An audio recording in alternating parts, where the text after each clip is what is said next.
کا بھی آپ دیکھ لیں کہ کافی فرق ہے. اور اس کے بعد آپ یہ دیکھ لیں کہ ہماری رسومات میں ہماری جھمر ہے، ان کا بھنگڑا ہے، وہ جو لات اٹھا کے کرتے ہیں اللہ. اور اسی طرح ہماری یہ اجرک ہے، ان کے پاس اگر اس طرح کی اجرک ہے تو وہ دکھا دیں پنجاب والے. اور اسی طرح شادی بیاہ کی جو آپ کی رسومات ہوتی ہیں وہ بھی آپ کی ثقافت کا حصہ ہے، وہ بھی آپ دیکھ لیں ڈفرینٹ ہے.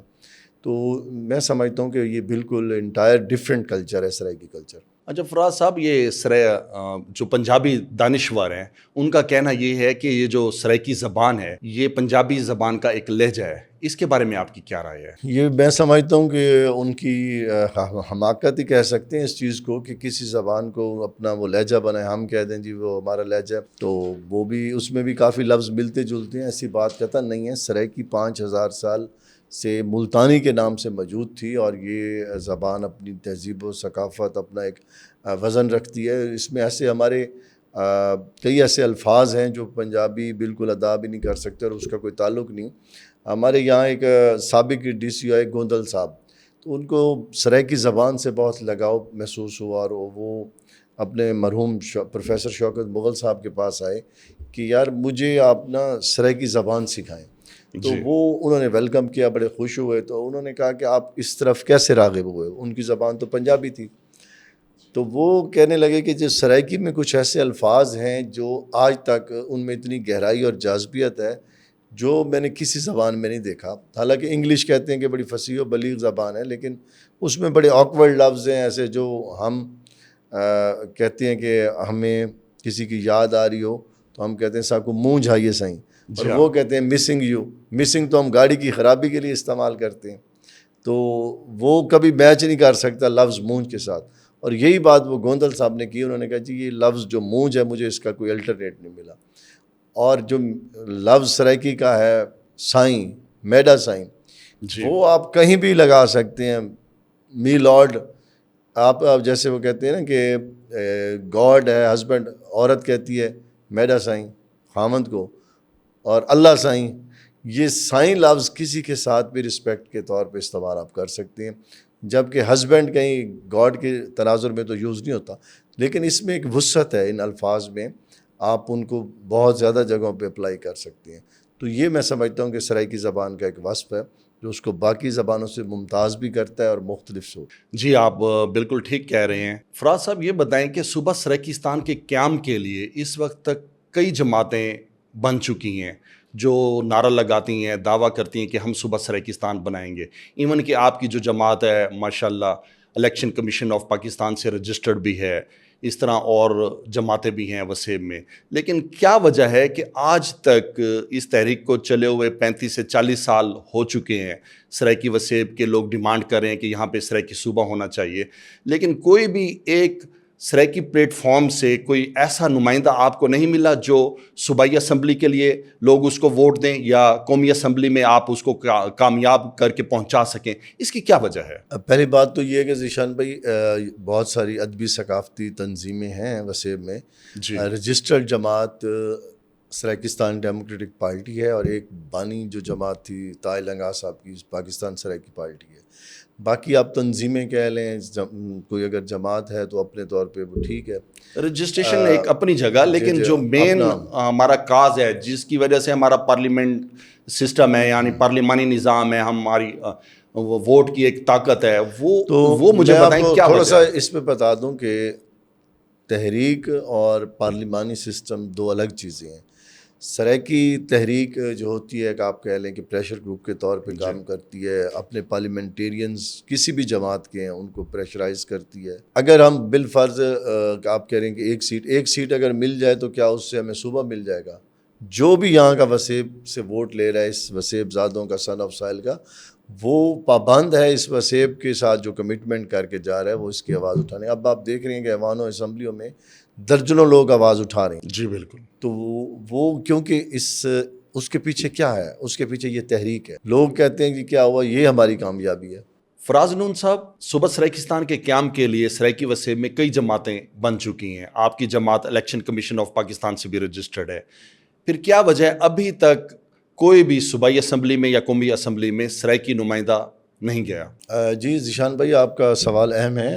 گزارش یہ ہے کہ پہلے تو جو آپ نے جماعتوں کا ذکر کیا وہ ثقافتی ادبی تنظیمیں ہیں بیشتر. اگر کوئی جماعت ہے تو رجسٹرڈ نہیں ہے سوائے پاکستان سرائیکی پارٹی جو کہ طاہر لنگار صاحب کی جماعت تھی. تو دوسری بات یہ ہے کہ آپ تھوڑا سا اس چیز کو سامنے رکھیں کہ پارلیمانی سیاست، الیکشن کی سیاست اور جو نظریاتی تحریک ہے اس میں تھوڑا سا ڈفرینس ہے. یہ تحریک کوئی بھی اس لیے نہیں آتی کہ ہم الیکشن میں کامیاب ہوں، اس اسٹریٹجی پہ یہ کام نہیں کر رہی ہوتی. اس کی الگ سائنس ہے، الگ اسٹریٹجی ہے. جی آپ تھانے کچہری کا کام کریں، عوام کے اندر ایک پینیٹریٹ کریں اور اس کے بعد ان کو جھوٹے نعرے دے کے ووٹ لیں. ہمارا ایسا مقصد نہیں ہوتا. تحریکوں کا کام پریشر گروپ کے طور پہ ہوتا ہے. وہ پارلیمنٹ میں موجود وہ پارلیمانی جماعتیں جو اس نعرے اور سلوگن پہ ووٹ لے کے جاتی ہیں، ان کو قائل کر کے یا پریشرائز کر کے یا جو بھی طریقہ ہو اس سے اپنی آواز وہاں تک پہنچاتی ہیں. جیسے اب آپ دیکھیں کہ ایوانوں اسمبلیوں میں اس وقت سرائیکی صوبے کی آواز گونج رہی ہے. تو آپ کہہ رہے ہیں کہ آپ کا ایک نمائندہ نہیں بنا، تو اگر ہمارا ایک نمائندہ بن بھی جاتا تو کیا وہ اسمبلی میں جا کے 2/3 میجورٹی تو نہیں قائم کرا سکتا. لیکن اگر بن جائے تو اچھی بات ہے. لیکن یہ ایک ڈفرینٹ سینیریو ہو جاتا ہے. لیکن ہمارے اگر کسی دوست ساتھی کو شوق ہوتا ہے تو اس لیے ہماری جماعت رجسٹرڈ ہے کہ وہ یہ شوق پورا کر لے. لیکن آپ کو پتہ ہے کہ جو ایک یہاں نظام چل رہا ہے وہ کس طرح چل رہا ہے. بھاری مینڈیٹ لینے والی جماعت جس کا نشان بھی چھین لیا گیا. 45-47 فارم کا مسئلہ ہے. 45-7 اس کو کہاں، مطلب جن کے لاکھوں ووٹ تھے جی، ان کے یاسمین راشد کا 1.5 لاکھ کے قریب ووٹ تھا، اس کو بھی ہرا دیا گیا. تو ہم تو بیچارے پھر بہت کمزور ہیں. اچھا فراز نون صاحب، یہ بتائیں کہ صوبہ سرائیکستان کے قیام میں سب سے بڑی رکاوٹ کیا ہے اور وہ کس طرح سے ہٹے گی؟ سب سے بڑی رکاوٹ جو ہماری یہاں کی ایک مسلم لیگ جو سیاسی بڑی جماعت ہے ان کا مائنڈ سیٹ ہے کہ وہ اپنا سمجھتے ہیں کہ ہم تخت لاہور کے وارث ہیں. یہ ایک شہنشاہی تخت ہمارے باپ کی جاگیر ہے، وراثت میں ملا ہے. جب تک یہ ہمارے پاس ہے ہم اس کے تھرو، کیونکہ اس میں سیٹیں 60% سیٹیں پنجاب میں ہیں، اس کی سیٹس لے کر حاصل کر کے پورے پاکستان پہ رول کر سکتے ہیں. یہ وہ مائنڈ سیٹ ہے جو سب سے بڑی رکاوٹ ہے. اور ہمیشہ مسلم لیگ نون جب بھی ہماری بات آگے تکمیل کی طرف جانا چاہتی ہے، اس میں پی ٹی آئی یا پیپلز پارٹی نے بھی ہمیشہ رول پلے کرنے کی کوشش کی. لیکن نون لیگ ان میں ایسی کوئی رکاوٹ، ہچ یا اس میں ایسی کوئی آڑ کھڑی کر دیتی ہے جس سے وہ معاملہ التوا کا شکار ہو جاتا ہے. اور 2/3 میجورٹی جو کہ ناگزیر ہے آئینی طور پر صوبے کے قیام کے لیے، وہ اس میں رکاوٹ آ جاتی ہے. فراز نون صاحب، آپ اگر اپنے خود گریبان میں جھانکیں یا اپنے وسیب کے جو نمائندہ ہمارے لیڈرز ہیں جو یہاں پر لوگ ان کو ووٹ دیتے ہیں، جبکہ الیکشن سے پہلے وہ کمپین تو یہی کرتے ہیں ہم 100 دن میں صوبہ بنا رہے ہیں یا ہم صوبہ بنا رہے ہیں یا ہم صوبہ بنا رہے ہیں، کوئی بھی نام لے کر، تو وہ ذمہ دار نہیں ہے یہ جو آپ کے مقامی نمائندے ہیں جن کو آپ ووٹ دے کر بھی بھیجتے ہیں؟ بالکل ذمہ داری ان پہ آتی ہے. گزشتہ الیکشن میں جب شاہ محمود قریشی صاحب ہمارے پاس آئے تو انہوں نے کمٹمنٹ کی کہ ہم 100 دن میں صوبہ بنائیں گے. اور اس بیہاف پہ انہوں نے عمران خان صاحب سے بھی معاہدہ کروایا جس پہ عمران خان کے سائن تھے ہماری ڈیمانڈ کے مطابق، اور 100 دن میں صوبے کا وعدہ کیا. اور پھر اس کے بعد 300-400 دن بعد جب احتجاج ہونے شروع ہوئے تو پھر ایک سب سیکٹریٹ بنا. اس کے بعد پیپلز پارٹی نے بھی ہم سے وعدہ کیا. ابھی لاسٹ الیکشن میں بھی گیلانی صاحب ہمارے پاس آئے اور ہم نے ان کے اور ان کے سب بیٹوں کی حمایت کی. تو سب کو اللہ نے کامیابی دے دی. لیکن اب اسمبلی میں کبھی نہ کبھی بات تو کی جاتی ہے، لیکن ہم کہتے ہیں کہ جس طرح باقی آئینی ترامیم میں ان کو پریشرائز کر کے اپنی بات بنواتی ہے پیپلز پارٹی، تو اس کاز پر بھی اپنی بات بنوائے کیونکہ آپ کی کمٹمنٹ ہے. تو اس پہ وہ میرا خیال میں لی تو لال سے کام لیا جاتا ہے، جو کہ میں سمجھتا ہوں کہ آنے والے الیکشنز میں اگر صوبہ نہ بنا تو اس کا رد عمل پی ٹی آئی کو بھی فیس کرنا پڑا اور پیپلز پارٹی کو بھی فیس کرنا پڑے گا. نہیں فراز نون صاحب، یہ اسٹریٹجی آپ کب بنائیں گے؟ یہ تو جو بھی ادوار آتے ہیں، جو بھی الیکشن آتے ہیں، یہ کوئی ایک دفعہ تو نہیں ہوا، یہ تو 8, 10, 20, 30 دفعہ یہ کام ریپیٹ ہو چکا ہے. یہ کب تک یہ جو ہمارے وسیب کی مظلوم عوام ہے؟ دیکھیں ذیشان بھائی، بات یہ ہے میرے محترم کہ ہمارے پاس ایک ہی واحد ہی راستہ ہے لیجسلیشن، قانون سازی کے تحت صوبہ بننا. یہ کسی ڈی سی کے ایگزیکٹو آرڈر سے تو نہیں بننا نا، یا کسی صدارتی آرڈیننس سے بھی نہیں بننا.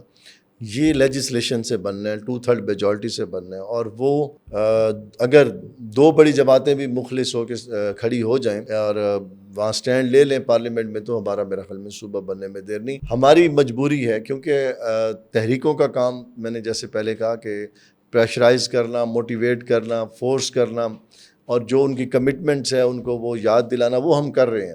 وہ آپ اس کا رد عمل نتیجہ بھی دیکھ رہے ہیں کہ ایوانوں اسمبلیوں میں آج پارلیمنٹ میں, سینٹ میں آواز گونج رہی ہے. بہت سارے اب وہ ہمارے سرائیکی دھرتی وسیب زادے پارلیمنٹیرین جو ایون کہ خود سرائیکی زبان نہیں بولتے, جیسے رانا محمود الحسن سینیٹر, اور بڑے دبنگ انداز میں انہوں نے سرائیکی کا مقدمہ بارہا پیش کیا. ابھی لاسٹ بھی سینٹ میں انہوں نے آواز بلند کی ہے کہ ہم نے بھائی تخت لاہور کے ساتھ نہیں چل سکتے, نہیں رہ سکتے. آپ بجٹ میں دیکھیں ہمارا کتنا استحصال کیا, اپنے لاہور کے لیے صرف آپ نے 332 ارب اور پورے ملتان کے لیے 30 ارب. جی آپ بالکل ٹھیک کہہ رہے ہیں. اسی طرح رانا اقبال سراج ہیں, انہوں نے بڑی دبنگ انداز میں مقدمہ پیش کیا ہے, حالانکہ وہ سرائیکی نہیں بولتے. اور ہمارے یہ وسیب زادے وہ ہیں جنہوں نے سرائیکی کاز کا حق ادا کیا ہے. جی بالکل آپ ٹھیک کہہ رہے ہیں. باقی جو لوگ نہیں بات کر رہے ان کا یقیناً عوام محاسبہ کرے گی, الیکشن میں بھی کرے گی, الیکشن سے پہلے بھی کرے گی. اچھا فراز نون صاحب, ابھی بجٹ پیش ہوا ہے اور اسمبلی میں تو بہت شور مچ رہا ہے. یہ سرائیکی وسیب کے حوالے سے اس کو اس دفعہ پھر محروم رکھا گیا ہے. اس کے بارے میں آپ کیا کہیں گے؟ آپ کی کیا حکمت عملی ہے؟ آپ کیا ایسے اقدامات کریں گے کہ جو ہمارے سرائیکی وسیب کا حق ہے کم از کم جو حصہ بنتا ہے وہ تو دیا جائے؟ دیکھیں جی بالکل, یہ پچھلی کئی دہائیوں سے یہ المیہ ہے جس کی وجہ سے یہ تحریک مزید تقویت پکڑ رہی ہے کہ تخت لاہور والے ہمارے آبادی اور رقبے اور وسائل کو شو کر کے سب سے پاکستان کا زیادہ بجٹ یعنی کہ 60% بجٹ لے لیتے ہیں, اور اس کے بدلے میں ہمیں ملتی ہے زکوٰۃ خیرات. ایک طرف 75 ارب, ایک طرف 5 ارب, جبکہ جو ہماری آبادی ہے وہ 35% بنتی ہے. میں گزارش کروں کہ یہ اسی بجٹ میں جو ایک چشم کشا بات سامنے آئی کہ صرف ایک لاہور کی ڈیولپمنٹ تزئین و آرائش کے لیے جو پہلے ہی بہت زیادہ ڈیولپ اور ماشاءاللہ اس کو خوبصورت بنایا گیا, اچھی بات ہے, بنائے, مرکز ہے, اس کی مزید تزئین و آرائش ہمیں تو کوئی کمی نظر نہیں آتی کہ اس کی کہاں کی جائے گی, لیکن اس کے لیے بھی 232 ارب رکھا گیا ہے. اور 7 کروڑ کے اس خطے کے لیے, اس وسیب کے لیے جسٹ 30 ارب کا بجٹ رکھا گیا. تو یہ کتنا بڑا, میں سمجھتا ہوں یہ تو ہمیں زکوٰۃ خیرات پہ ٹرکایا جا رہا ہے. اس میں ہمارے صحت کے مسائل ہیں, ہمارے ایجوکیشن کے مسائل ہیں, ہمارے یہاں پہ بے روزگاری ہے, کسان کی محرومی اور مسائل ہیں. مطلب کہاں پہ کس طرح وہ اس کو جسٹیفائی کریں گے؟ اسی طرح ملک کو زراعت اور خوراک میں خود کفیل کرنے والا 75% خود کفیل کرنے والا ہمارا وسیب کا کسان خود محرومیوں کا شکار ہے, خود مسائل کا شکار ہے. جب ہماری فصلیں آتی ہیں اس وقت ریٹ ڈاؤن کر دیے جاتے ہیں, جب وہ بک چکی ہوتی ہیں اس وقت ان کا ریٹ بڑھایا جاتا ہے, اور اپنی منوپلی کے تحت اپنے لوگوں کے آگے کرنے کے لیے پھر بیچارہ کسان اگر گندم گھر رکھتا ہے تو اس پہ کریک ڈاؤن کیا جاتا ہے, ان کے گھر پولیس ڈیروں پہ گھس کے ان کو چھاپے مارتی ہے. تو یہ ظلم کب تک رہے گا؟ اچھا فراز نون صاحب یہ بتائیں, یہ تو تحریک چل رہی ہے, ہماری دعا ہے کہ آج نہیں تو کل صبح بن جائے گا. اگر یہ صبح نہیں بنتا تو اس کا الٹرنیٹیو کوئی آپ کے پاس پلان ہے؟ پھر آپ کیا کریں گے؟ آپ کی کیا اسٹریٹجی ہوگی؟ نہیں, نہ بننے والی تو بات نہیں ہے. وہ ہمارے سرائیکی میں ہمارے شاعر کہتے ہیں, شاکر شجاع آبادی آپ کے علاقے کے, جی کہ گال ٹور پہ یہ ہونی کو پند کریں دا دیکھیں, جی ان ہم سمجھیں میری منزل کو زمانے لگ سن. تو یہ بات بھی چل پڑی ہے, اور الحمدللہ اب ایوانوں اسمبلیوں میں ایک شور برپا ہے, اور پیچھے عوام بھی باشعور ہے. یہ تو اب نوتشہ دیوار ہے, دیوار پہ لکھا جا چکا ہے کہ سرائیکی صوبے کا قیام ہوگا. کس پارٹی کو یہ عزت ملتی ہے, کس کے سر پہ سہرا آتا ہے, یہ وقت اور تقدیر فیصلہ کرے گی, اور ان کی اپنی سنسیئرٹی فیصلہ کرے گی. تو جب تک صوبہ نہیں بنتا اس وقت تک ہم اپنی جد و جہد اپنے حقوق کے لیے جس طرح مختلف ایشوز پہ ہم نے سٹینڈ لیا وہ ہم لیتے رہیں گے. ابھی ہمارے جو شہید ہوئے ہمارے مزدور, اس پہ ہم نے سٹینڈ لیا, ان کو ہم نے پھر وہ معاوضہ دلوایا. اسی طرح کسانوں کے ایشوز پہ آپ کو پتہ ہے کہ گزشتہ سالوں میں ہم پہ FIRs ہوئیں, ہم نے اس پہ سٹینڈ لیا کہ کسان کو محروم سے محروم تر کیا جا رہا ہے. تو ہم آئندہ بھی یہ کرتے رہیں گے حکمرانوں کے خلاف. پہلے بھی ہم نے ان کے پتلے نظر آتش کیے جب انہوں نے کسانوں پہ ظلم کیا, شریف برادران نے.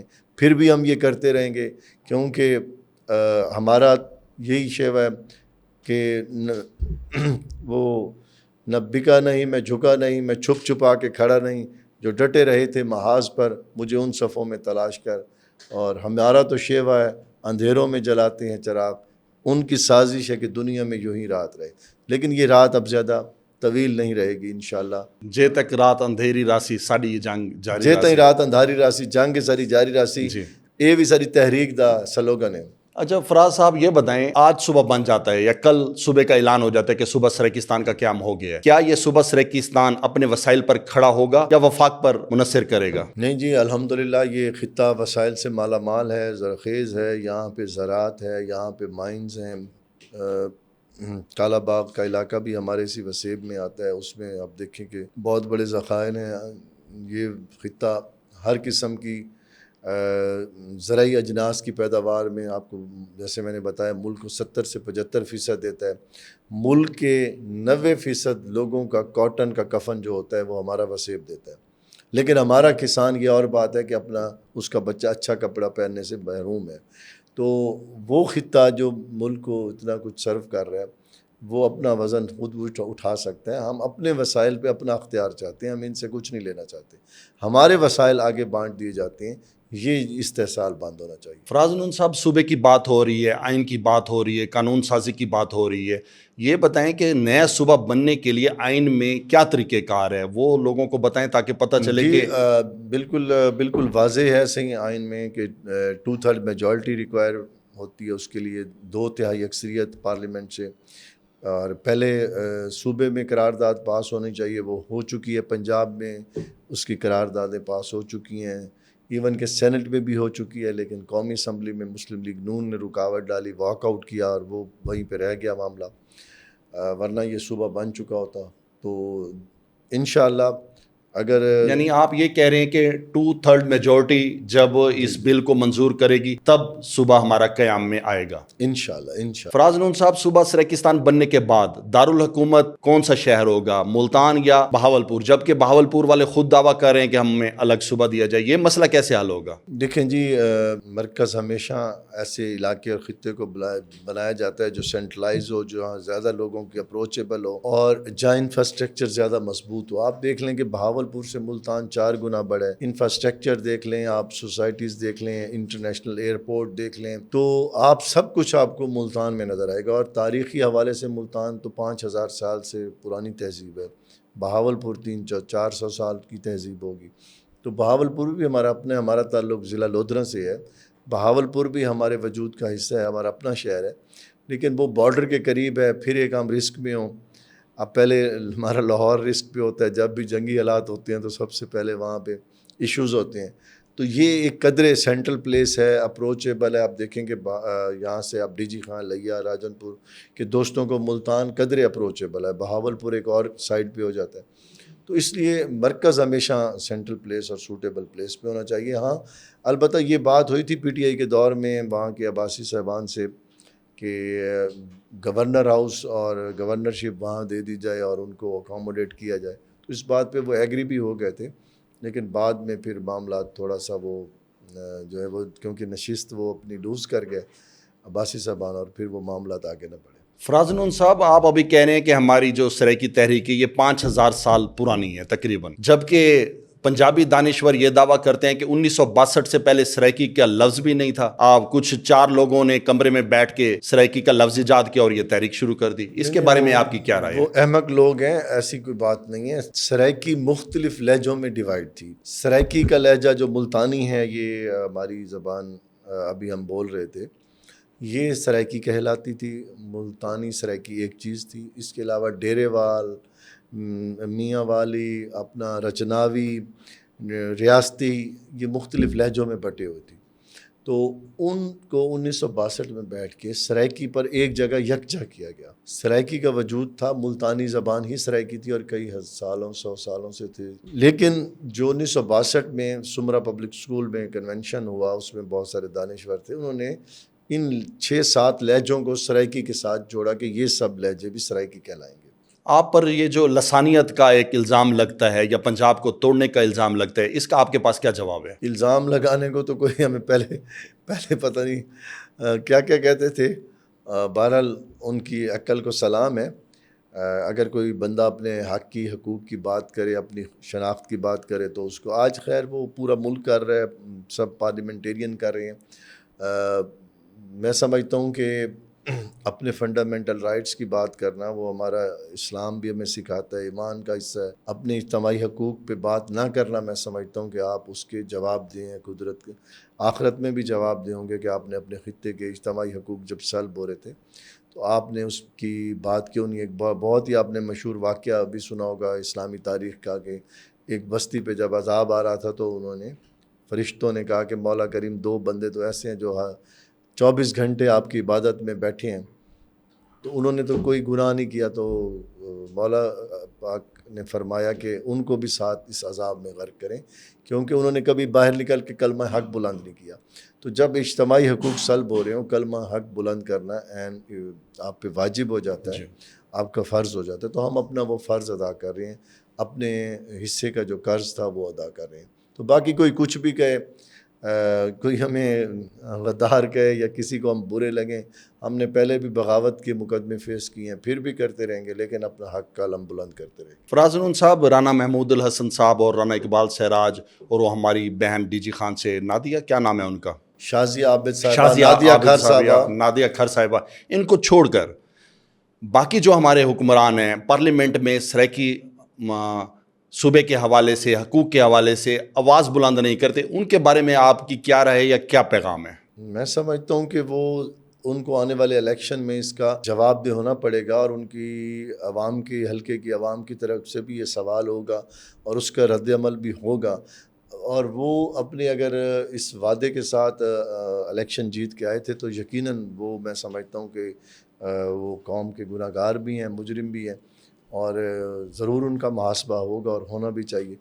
لیکن جو دھرتی زادے ماشاءاللہ بڑے دبنگ انداز میں دھرتی کا مقدمہ لڑ رہے ہیں، ان کو ہم سلام پیش کرتے ہیں۔ ابھی آپ نے جس طرح نام لیا، اسی طرح رانا محمود الحسن تو سب سے پہلے ماشاءاللہ آغاز کرنے والے ہیں، رانا اقبال سراج، اور اس کے بعد ممتاز چانگ صاحب نے بہت دبنگ انداز میں بات کی ہے۔ اپنا توسہ شریف سے ہمارے بھائی ہیں حافظ طاہر صاحب، انہوں نے بہت دبنگ انداز میں بات کی ہے۔ ہماری خواتین پارلیمنٹیرین نے بہت دبنگ انداز میں بات کی ہے، جس میں خصوصاً آپ نے ذکر کیا شازیہ عابد صاحبہ، نادیہ کھر صاحبہ، سائمہ طارق صاحبہ، یہ سب ماشاءاللہ وہ دھرتی زادے ہیں جن کو عوام نے بہت زیادہ اپریشیٹ کیا ہے اور ان کو خراج تحسین پیش کیا، اور ہم نے بھی ان کے اعزاز میں عشائیہ رکھا ہے۔ انشاءاللہ 2-4 دن میں ہم ان کو انوائٹ کر کے اس پہ ضرور وہ کریں گے۔